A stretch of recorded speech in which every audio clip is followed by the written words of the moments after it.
So we had a ranked game on Friday night in Lincoln, Nebraska for the first time in I don't even know how many years. And Illinois comes in as a 10-point dog and comes out on top. And Illinois, I mean, they had played 3 games. They had been 3-0. They had come in ranked, but Kansas had looked worse. But then this was their, honestly, I want to say their first shoe chest just because of how Kansas is looking. And yeah, I meant they win. But I just don't know what Illinois ceiling is. I don't know even how good Illinois ceiling is, but they are top. They're I was gonna say top half of the Big Ten, but definitely with the new Big Ten, top seven, even maybe even higher team in the Big Ten, and they can win 8, 9 games this season. I don't know exactly what their schedule is. I think they still play Ohio State and Oregon, but still, this is a great start for Illinois. Kind of reminds me of 22. Yeah, it was a 22 season when they started 8-1. Then Nebraska, they come in. They had all the momentum in the world coming into this game. There was talks of 10-2. Are they going to flirt with the playoffs? Everybody, even at the start of the season, was talking about 7-0 going into the Ohio State game.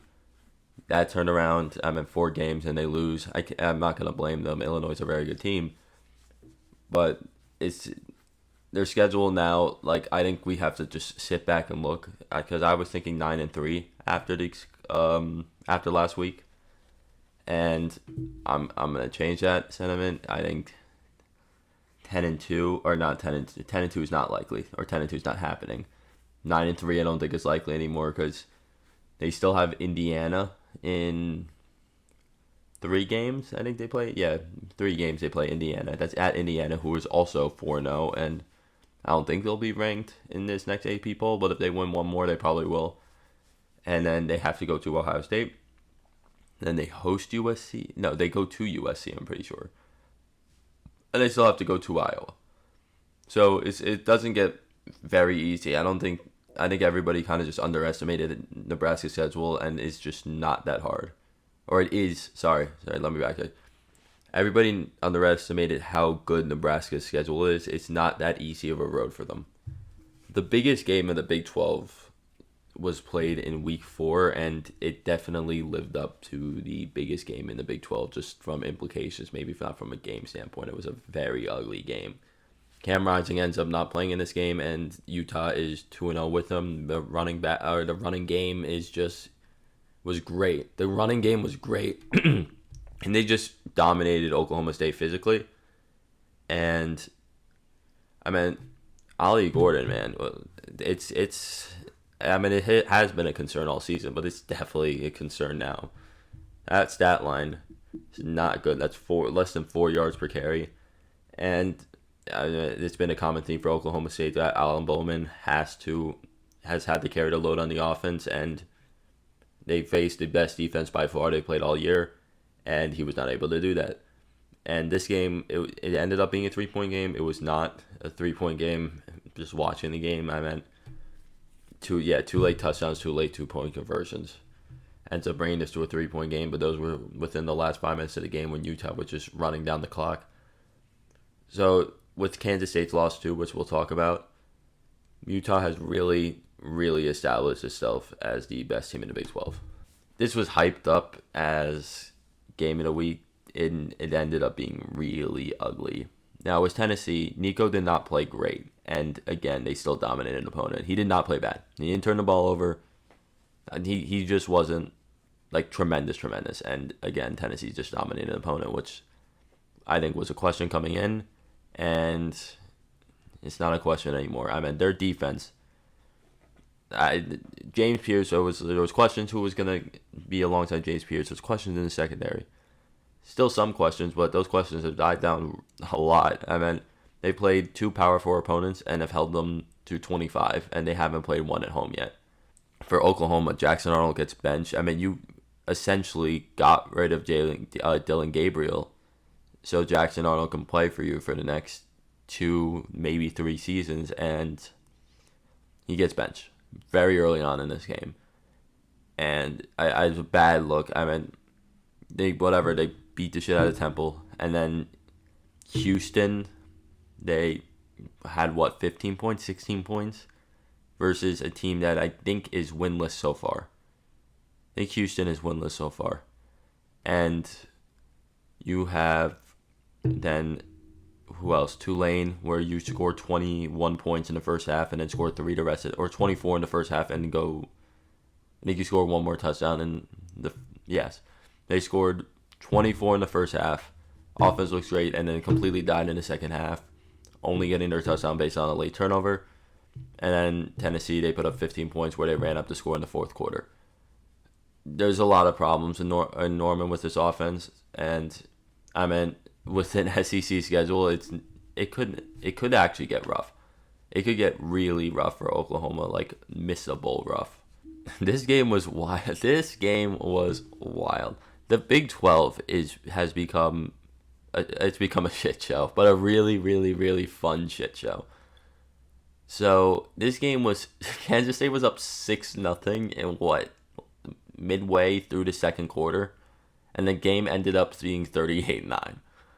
So K-State, I think, also was a team. I think K-State had established themselves as maybe not head and shoulders above the rest of the Big 12, but as the best team in the Big 12. And yeah, I just don't know what to say. The Big 12 could be a mess that Utah ends up coming just above, or honestly, we'll see. We'll see how the rest of this thing plays out. I can see a world where a 3-loss team ends up winning the Big 12 just based on what's happening. BYU now starts off 4-0, and also that was one of the most insane touchdown returns ever, and everybody gives credit to the punt return. That blocking downfield was amazing on that. And okay, let me talk more. Avery Johnson has become, I guess is become a concern throwing the ball. The Kansas State really can't throw the ball. I mean, it wasn't their focal point of their offense anyway. They have a great running back for him. Avery Johnson is great on the ground.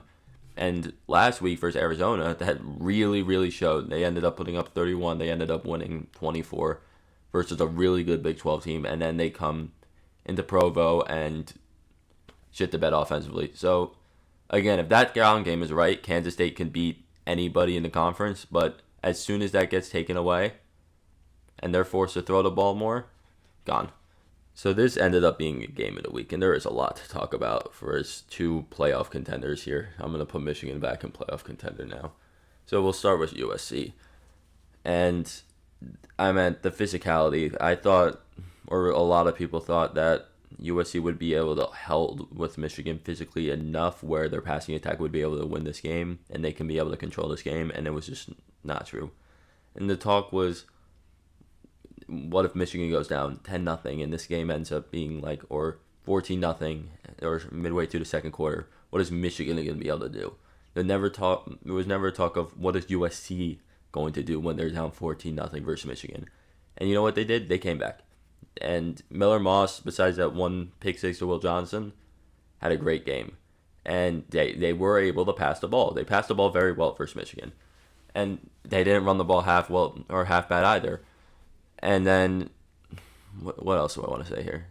It's really the physicality is a very, very concern. And when LSU, with the LSU game, they were physical. They were very physical. You saw it, and I think it kind of shut down a lot of questions with USC's defense. And those questions come right back because, they had a 53-yard touchdown run. And then Donovan Edwards had a 40-yard touchdown run. And then they had the 63-yard run, which was embarrassing. How many guys touched Khalil Mullings within 5 yards of the line of scrimmage? And then it ended up being a 63-yard run. They make that tackle. This game probably is a USC win. It's not, though. And then for Michigan, 32 yards and you're able to win the game. This is what I don't want to say. I don't want to say Michigan found an offensive identity, because you cannot pass the ball 32 yards and expect to win every game. But if you rush the ball for 290 yards, you probably won the game. And that's exactly what they did. So the passing attack for Michigan is still a concern, is putting it lightly. But if they're going to run the ball like this, I don't think they're going to be able to, unfortunately, versus Oregon, versus Ohio State. Unfortunately for Michigan, by the way. I don't fuck with Michigan like that. But versus USC, they were able to. So I don't think this is a disaster of a season for Michigan. I still think they can make a playoff push if they ended up going like 9-3 or maybe even 10-2 if they upset Oregon and they lose to Ohio State. So it was looking bleak for Michigan because they still have, if they ended up losing this game and starting off 2-2, we're still having to go to Washington, we're still having to play Oregon, we're still having to play Ohio State, and they completely revived their season. And Kalel Mullings, I mean, I hadn't heard the name, and actually, wait, hold on, let me see. Can I see game stats? Yeah, I guess he was a lead back versus Arkansas too, and versus Fresno. That's a good guess. Just me being a casual, but Donovan Edwards can't escape, unfortunately, being the number 2. But that's kind of what it seems like he's happening for Michigan, and it's not a bad problem to have having 2 really good running backs. But usually for these videos, I would talk about more games, but I don't really see any other games to talk about. I mean, you had some crazy finishes like Baylor, Colorado. I mean, that game was insane. You had SMU hung 66. You had James Madison hung 70. So there was a lot that happened this week, but these are the 5 games I want to focus on. Thank you all for watching. Discord server is in the description below. Please join it. See ya.